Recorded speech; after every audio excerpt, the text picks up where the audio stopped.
بسم الله الرحمن الرحيم. جزا الله عنا سيدنا ومولانا محمدا صلى الله عليه وآله وسلم ما هو أهله. السلام علیکم. عرض کیا ہے، اللہ اللہ کرنا جس کی فطرت بن جاتی ہے. اللہ اللہ کرنا جس کی فطرت بن جاتی ہے، اس کی زندگی سنور جاتی ہے. ویرانی اور سنسانی اس سے ہمیشہ ہمیشہ کے لیے دور ہو جاتی ہے. راحت و خوشحالی اس کا مقدر بن جاتی ہے. راحت و خوشحالی اس کا مقدر بن جاتی ہے.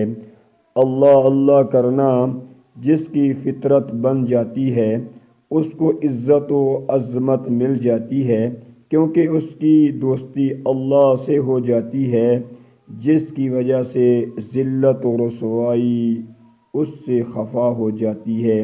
جس کی وجہ سے ذلت و رسوائی خفا ہو جاتی ہے. اللہ اللہ کرنا جس کی فطرت بن جاتی ہے. اللہ اللہ کرنا جس کی فطرت بن جاتی ہے، اس کی زندگی انمول اور نایاب ہو جاتی ہے.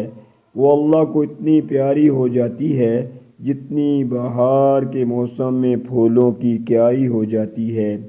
اللہ اللہ کرنا جس کی فطرت بن جاتی ہے.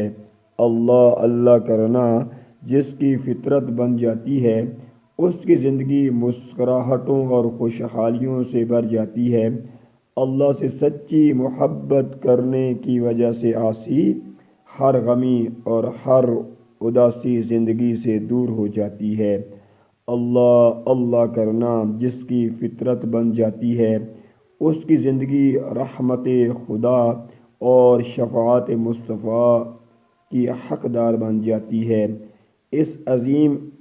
اس میں اعظم کی برکت کی وجہ سے عاصی زندگی موت کی سختیوں، قبر کی تکلیفوں، حشر کی ذلتوں اور دوزخ کے عذابات سے محفوظ ہو جاتی ہے. عذاب سے محفوظ ہو جاتی ہے. اللہ اللہ کرنا اللہ اللہ کرنا اللہ اللہ کرنا جس کی فطرت بن جاتی ہے. اللہ اللہ کرنا جس کی فطرت بن جاتی ہے، اس کی زندگی اللہ کی حفاظت میں آ جاتی ہے.